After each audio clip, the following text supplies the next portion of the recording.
안녕하세요. 저는 완전해독 연구소를 운영하고 있는 류은경입니다. 저는 완전소와 아침과의 습관, 또 완전해독이라는 책을 통해서 바른 지식이 건강에 얼마나 중요한지를 전달을 해드리고 있고요. 어떻게 하면 미리 암을 예방하고 질병에 걸리지 않고 건강한 삶을 살 수 있는지 방법에 대해서 많은 분들과 함께 나누고 있습니다. 먼저 좀 제 소개를 하자면 저는 원래 수의학을 전공한 수의사 출신인데요. 동물을 치료하기보다는 뭔가 좀 사람에게 도움이 되는 일을 하고 싶어서 항암제 신약 개발, 국립암센터에서 신약을 개발하는 일을 하게 되었습니다. 저는 약이 사람의 암을 완전히 치료하고 또 암을 완전히 정복하게 될 줄 알고 사람들에게 정말 도움이 되는 일이겠다라는 큰 포부를 가지고 일을 하게 됐는데 막상 제가 일을 하면서 느꼈던 점들은 상당히 많은 현실에서의 이상적인 생각들과 괴리감이 있었습니다. 그래서 지금은 많은 깨달음과 또 여러 경험들, 또 많은 기회들을 통해서 병은 걸려서 치료하는 것보다 충분히 예방할 수 있다. 여러분, 암도 굳이 사람이 암에 걸릴 필요가 없다. 이렇게 저는 말씀을 드리거든요. 또 질병이라는 것은 사람의 몸이 굉장히 완벽한 생명 유지 시스템을 가지고 있기 때문에 건강을 적당하게, 건강할 때 건강을 유지하는 방법, 그리고 좀 살짝 건강이 무너졌을 때, 예를 들면 소화불량이나 비만, 대장 과민성 장 증후군, 약간의 어떤 알러지, 아토피 이러한 증상이 있을 때 충분히 돌이킬 수 있다는 것을 저는 알게 됐습니다. 그래서 많은 분들이 심각하게 아프거나 또 약에 의존하는 고통스러운 그런 삶을 좀 살지 마시고 최대한 일상의 쉬운 방법들을 통해서 건강한 삶을 유지해 가셨으면 좋겠습니다. 제가 연구소에서 많은 고민들이 있었는데요. 한 3가지 정도 고민들이 있었습니다. 매일매일 저도 이제 실험을 하다 보니까 같은 실험의 반복적인 일상이 계속 유지가 됐습니다. 그런데 제가 실험실에서 연구를 하는 그런 내용들이나 이런 연구 자료들은 미국의 최신 실험 기법들, 그리고 국내 국립암센터나 서울대 삼성암연구동 서울대 의대연구소에서 굉장히 수려한 연구팀들과 함께 저도 이 실험을 했는데요. 이런 고민이 있었어요. 현대의학은 계속 발달을 하고 있잖아요. 현대의학은 전혀 퇴보하고 있지 않아요. 유전자 게놈 프로젝트도 다 완성이 됐고 하루하루 신약이라는 것이 엄청나게 만들어지고 있습니다. 그러면 이렇게 현대의학이 발달하는데 왜 환자 수는 더 늘어나고 있고 질병의 종류도 더 늘어나고 있을까? 이 부분에 제가 좀 물음표가 생기게 됐습니다. 그리고 2번째는 제가 실험을 하고 있는데 저 자신의 건강이 불과 20대부터 제가 일을 했음에도 불구하고 날마다 이 만성 피로 그리고 소화불량 이런 걸로 인해서 또 갑자기 살이 찌고 이런 제 자신이 건강하지 않은 증상이 점점 나타나기 시작하는 거예요. 특히 이 실험실 환경이 아침에 출근하고 이제 저녁에 퇴근할 때 그 화학약품 냄새 속에서 계속 일을 하기 때문에 굉장히 피로감이 많이 쌓입니다. 어떤 연구원들은 여성들의 경우 불임이 또 생기기도 하거든요. 그래서 내가 사람들을 좀 돕겠다라고 멋진 또 신약을 개발하겠다라고 이 일을 시작하게 됐는데 막상 제 자신의 건강이 점점 안 좋아지는 것을 통해서 과연 이 일을 계속 해야 되는 걸까? 라는 것에 좀 물음표가 달리기 시작했습니다. 그리고 3번째로는 제가 살리고 싶은 그런 꿈 때문에 이 일을 선택을 하게 됐는데 막상 저의 현실은 날마다 죽이는 일을 했습니다. 뭘 죽였냐면 저는 이제 수의사 출신이다 보니까 실험실에서 해야 하는 모든 동물 실험들을 제가 다 도맡아서 할 수밖에 없었습니다. 동물 실험이라는 것은 암 종양 세포를 마우스에 주입을 하고 종양 모델을 만들어서 림프 조직들, 혈액들을 다 이제 적출을 합니다. 그리고 마지막에는 동물을 세크리파이 희생을 시킵니다. 이 일을 제가 7년 정도 했는데요. 얼마나 많은 동물을 희생을 시켰을까요? 그래서 해가 갈수록 너무나 많은 이 동물들을 제가 늘 실험을 하면서 죽이게 되다 보니까 과연 이 일을 내가 계속 할 수 있을까? 굉장히 좀 고민이 많이 되더라고요. 막상 현실에서는 살리는 일이 아니라 그건 언제 될지 모르는 막연한 일이었고 현실에서는 늘 동물을 좀 희생시킬 수밖에 없는 삶을 살고 있었습니다.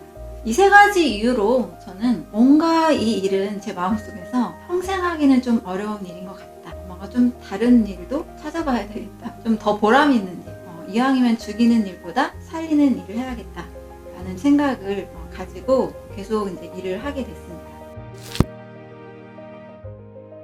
이런 고민을 가진 채 제가 우연히 지인의 병문안을 가게 됐는데요. 특이한 치료를 하는 병원의 치료 시스템을 알게 되었습니다. 저도 수의학이라는 커리큘럼에서 공부를 해왔고 또 실험실에서 굉장히 분석적으로 과학자로서 일을 했었기 때문에 제가 가진 그런 패러다임 프레임이 있었거든요. 약을 통해서 사람을 건강하게 할 수 있고 또 다양한 수술이나 치료법이 사람을 건강하게 만든다라는 생각을 저도 계속 하고 있었는데 특이한 치료가 있었어요. 이 병원에서는 해독을 하면 암 사이즈가 줄어든다. 해독을 하면 다이어트는 자동이다.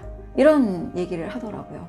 당시 저는 이제 20대 후반, 30대 초반 정도 나이였는데 저의 주 관심사는 병은 없었고요.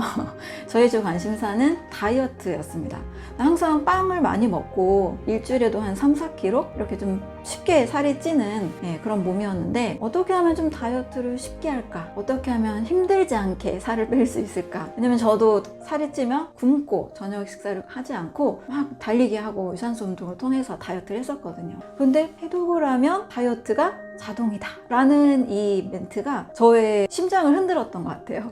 그래서 이 병원에서 하는 모든 치료 과정들에 굉장히 관심을 가지고 제가 경험할 수 있는 것은 해보고 또 지인의 그런 치료 과정들도 굉장히 관심 있게 지켜보게 됐습니다. 그래서 약으로 사람이 건강해지는 것이 아니고 몸에 쌓인 독소 때문에 해독을 하면 건강해지는구나. 사람이 아픈 이유 중에 하나는 여러 요인이 있겠지만 이 독소가 문제구나 라는 것을 알게 됐습니다.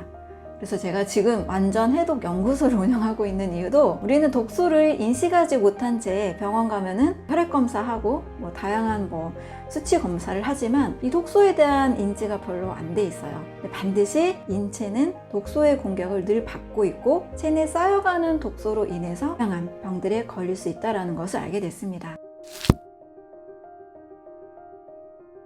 그래서 첫 번째, 건강한 삶을 위해서 가장 중요한 것은 무엇일까? 저는 무지가 곧 병이다 라고 말씀을 드리는데요. 바로 바른 지식이 우리가 건강하게 만들 수 있는 방법이 되겠습니다. 이 바른 지식 중에서도 제가 그토록 강조하고 있는 건강의 원리가 있는데요. 우리가 아픈 이유는 다양한 독소들이 원인이 돼서 아프게 되고 해독을 하면 엄청 특별한 굉장히 비싼 그런 어마어마한 신약이 아니어도 어마어마한 보약이 아니어도 사람의 몸은 충분히 건강할 수 있는 시스템을 가지고 있다는 겁니다. 그래서 첫 번째로 먼저 이 무지가 병이다에 대해서 좀 말씀을 드리겠습니다. 먼저 현대의학이 이렇게 발달하는데도 왜 이렇게 많은 사람들이 아플까? 그 이유 중에 하나가 잘못된 관점이 문제가 될 수 있습니다.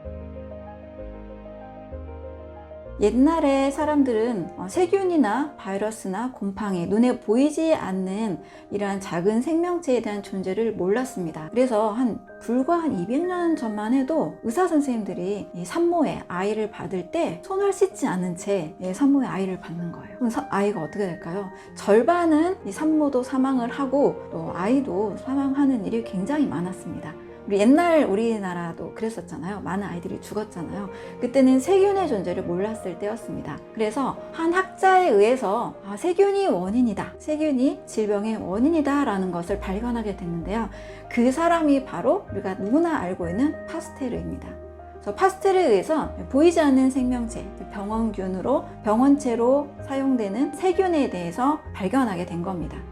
파스텔에 의해서 세균설이 시작이 돼요. 이 세균설의 핵심은 문제는 세균이다. 세균은 없애야 된다. 해서 세균을 제거하는 항생제가 발달을 하게 되었고 또 바이러스가 원인이다. 해서 세균과 바이러스 이걸 처리하는 이제 백신도 개발이 되기 시작했습니다. 언뜻 들으면 굉장히 익숙한 개념이죠. 우리도 요즘 항생제, 또 항바이러스제, 또 병이 생기면 혈당이 오르면 당뇨가 생기면 혈당 강화제, 또 인슐린을 맞기도 하고 또 혈압이 오르면 혈압을 내리는 고혈압 치료제를 또 먹기도 합니다.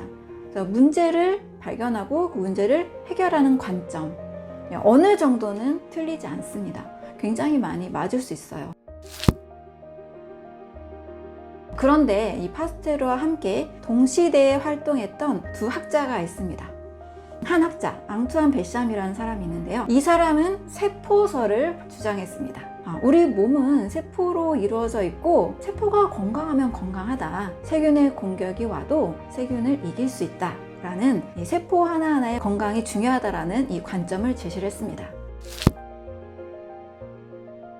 그리고 클로드 베르나르라는 사람이 있는데요. 이 사람도 역시 파스테르와 동시대에 활동했던 사람이고요. 이 사람 경우에는 내부 환경설을 주장을 했습니다. 몸 전체에 내부 환경을 이루고 있는 우리 몸에 각각의 구성 요소들이 있는데, 이 내부 환경이 건강하면 세균과 바이러스의 공격으로부터 이겨낼 수 있다라는 것을 주장했습니다. 이 내부 환경설은 우리가 누구나 잘 알고 있는 고대 의성인 히포크라테스의 관점과도 같습니다. 히포크라테스도 4가지 환경을 이야기를 했습니다. 우리 몸의 영양 상태, 또 체내 독소 상태, 또 산염기, 우리 산성체질 이렇게 얘기하죠. 그 다음에 전해질 상태, 나트륨, 칼륨, 우리 몸에 도 전기가 흐르고 있죠. 이런 전해질 상태까지 해서 총 4가지를 이야기를 하고 있습니다.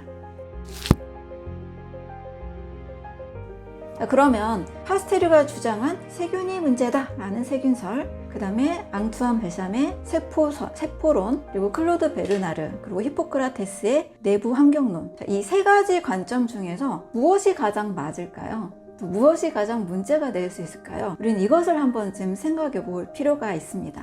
예를 들어 집에 상한 음식이 있으면 이 상한 음식에 파리나 벌레가 끼게 됩니다. 시간이 지나면 또 굉장히 음식이 부패가 되고 더 많은 벌레들이 막 생기겠죠. 자, 파스테르의 관점은 무조건 세균이 잘못됐다라는 관점이기 때문에 인체에 있는 모든 세균들을 병원성으로 규정을 하고 항생제라는 것을 통해서 박멸의 관점으로 갑니다. 하지만 이런 생각도 우리 해볼 수 있어요. 파리나 모기는 더러운 곳에 꼬이지 깨끗한 환경에는 꼬이지 않는다. 파리나 모기가 깨끗한 물을 더럽게 할 수는 없다. 한마디로 몸의 환경이 망가졌기 때문에 병원체나 또 병원 바이러스에 의해서 사람의 몸이 공격을 받게 된다는 겁니다. 만약에 몸에 독소가 없고 영양이 충분하고 또 위생이 잘 갖추어진 상태, 산염기나 또 전해질 균형이 잘 맞는 상태라면 세균과 바이러스를 이길 수 있다는 거예요.